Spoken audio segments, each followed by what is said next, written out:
হযরত ওমর বলেন, বিশ্ব নবীজি নামাজের মধ্যে দাঁড়ায় আছেন, আমি পিছনে তরবারি নিয়ে দাঁড়ায় আছি, নামাজ শেষ হবে, মুহাম্মদকে দুনিয়া থেকে বিদায় করে দেব। আমার আর এই টেনশন থাকবে না যে ইহুদিরা মুশরিকরা দলে দলে মুহাম্মাদের হাতে বায়াত গ্রহণ করে মুসলিম হয়ে যাবে। যখন নবীজি শেষ হয়ে যাবে তখন আমাদের রাজত্ব কেউ কেড়ে নিতে পারবে না। হযরত ওমর বলেন, আমি পিছনে তরবারি নিয়ে দাঁড়িয়ে আছি নামাজ শেষের অপেক্ষায়। হযরত ওমর বলেন, বিশ্ব নবী মুহাম্মদুর রাসূলুল্লাহ তিনি মায়াবী কণ্ঠে মধুর কণ্ঠে সূরাতুল হাক্কা তিলাওয়াত করতেছিলেন। আল্লাহর নবী নামাজরত অবস্থায় সূরাতুল হাক্কা কোরআনুল কারীম তিলাওয়াত করতেছিলেন। নামাজের মধ্যে নবীজি তিলাওয়াত দিতেছিলেন। এত সুন্দর করে বিশ্ব নবী মুহাম্মদুর রাসূলুল্লাহ কোরআন তিলাওয়াত করতে লাগলেন, এত চমৎকার করে নবী কোরআন তিলাওয়াত করতে লাগলেন। আমি কোরআন তিলাওয়াতটা শুনতেই লাগলাম।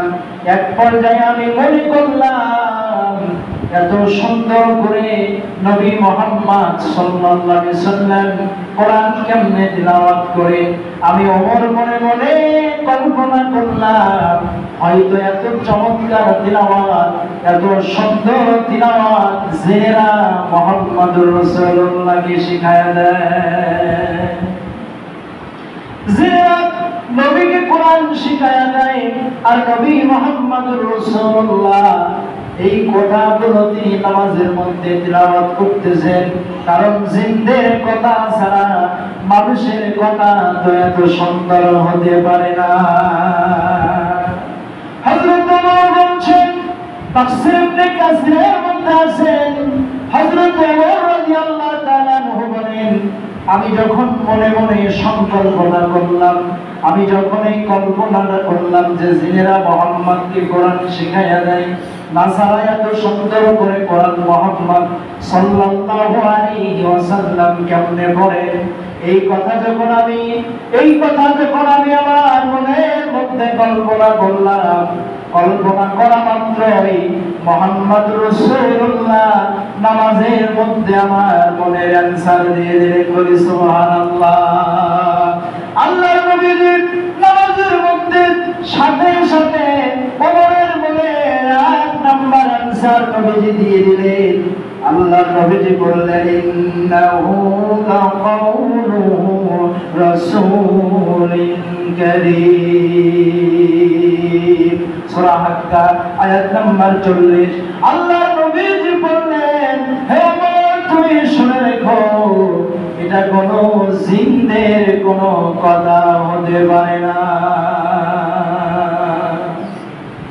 প্রিয় ভাইরা আমার, হযরত ওমর কিন্তু রাসূলের পিছনে দাঁড়ায় আছেন। রাসূল নামাজরত অবস্থায় কাবা ঘরের মধ্যে নামাজ আদায় করছেন। হযরত ওমর বলছেন, আমার কোরআন তিলাওয়াত শোনার আগ্রহটা আরো বেড়ে গেল, যে আমি মনে মনে চিন্তা করলাম যে হয়তো জেনেরা কোরআন শিখায়া দেয়। রাসূল তার অ্যানসার দিয়ে দিলেন, না না না, এটা কোনো জিনদের কোনো তিলাওয়াত হতে পারে না। হযরত ওমর বলছেন, আমার কোরআন তিলাওয়াতের শোনার আগ্রহটা আরো বেড়ে গেল। মুমিন তো তাকেই বলা হয় যে কোরআনের একটা হরফ শোনার পর মনের মধ্যে আরো আকুতি জাগে, আরো প্রেম জাগে, ভালোবাসা জাগে, যে আমি আরো একটু কোরআন শুনি, আরো একটু কোরআন শুনি, আরো একটু কোরআনের কথাগুলো আর একটু শুনি, আর একটু যদি বলতো আর একটু শুনতাম। আর মুনাফিকদের পরিচয় হলো কোরআন শুনলে পরে তাদের কলিজার মধ্যে দাও দাও করে আগুন জ্বলে। ওরা ঘন্টার পর ঘন্টা মমতাজের গান সহ্য হবে, কিন্তু 30 সেকেন্ডের জন্য কোরআনের কথা সহ্য হবে না। হযরত ওমর বলেন, যখন নবীজি মনের অ্যানসার আমার দিয়ে দিলেন, কোরআন শোনার আগ্রহটা আরো ব্যাপকতা হারে বৃদ্ধি হয়ে গেল, আরো বেশি হয়ে গেল। আমি তখন বিশ্ব নবীর মুখে কোরআন তিলাওয়াত আরো শোনার জন্য আগ্রহ অধিকার নিয়ে বসে থাকলাম। বিশ্ব নবীজি আরো মধুর সুরে কোরআন তেলাওয়াত করতে লাগলেন।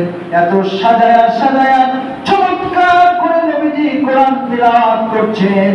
তার শব্দচয়ন, তার বচন ভঙ্গি, তার সুর, তার উপস্থাপনা এত সুন্দর ছিল যে আমি ওমরের কাছে মনে হলো যে হয়তো বিশ্ব নবী মুহাম্মদুর রাসূলুল্লাহ সাল্লাল্লাহু আলাইহি ওয়াসাল্লাম কবি হয়ে গিয়েছে। প্রথম তার ধারণা ছিল যে নবী মুহাম্মদ মনে হয় জিনদের থেকে কথা শুনে শুনে বলেন।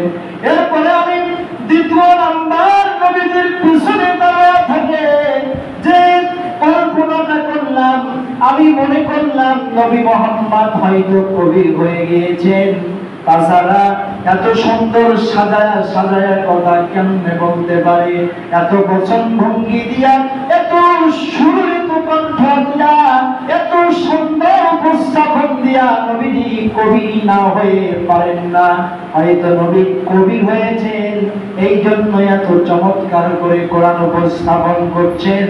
হযরত ওমর বলছেন, আমি যখন এই চিন্তাটা মনের মধ্যে আমি নিলাম, আমার দয়ার নবী মুহাম্মদুর রাসূলুল্লাহ সাল্লাল্লাহু আলাইহি সাল্লাম, আমি ওমরের মনের দ্বিতীয় নাম্বার অ্যানসার বিশ্ব নবীজি দিলেন।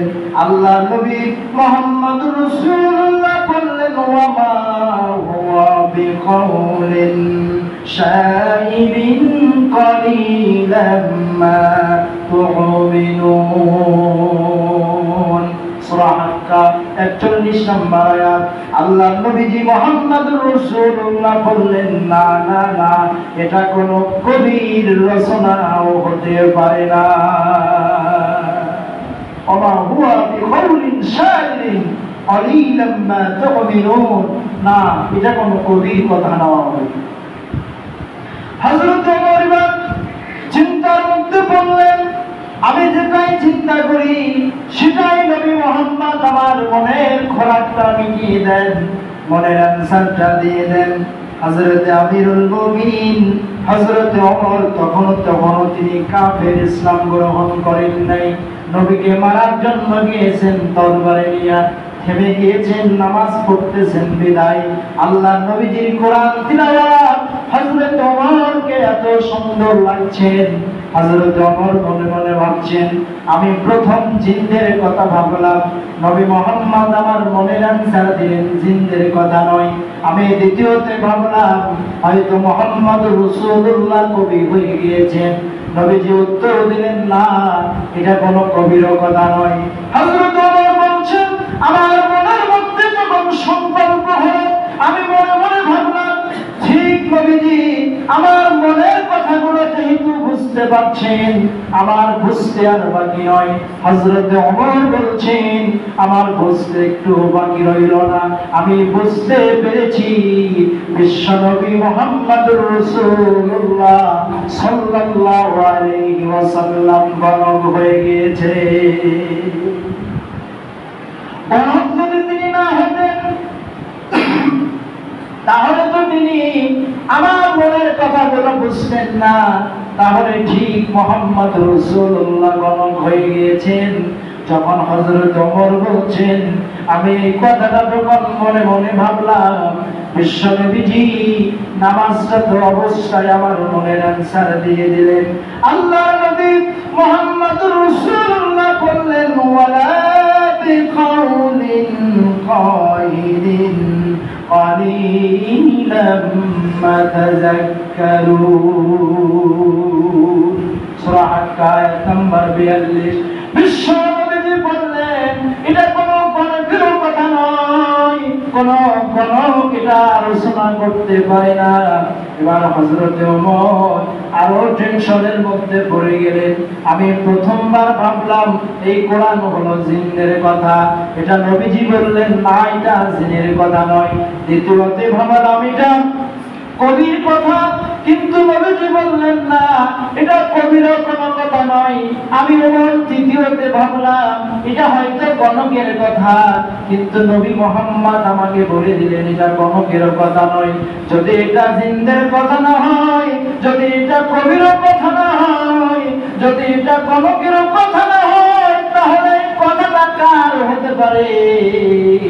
হযরত ওমর যখন এই টেনশন করছেন, বিশ্বনবীজি নামাজের মধ্যে বললেন তানজিলুম মির রাব্বিল আলামিন।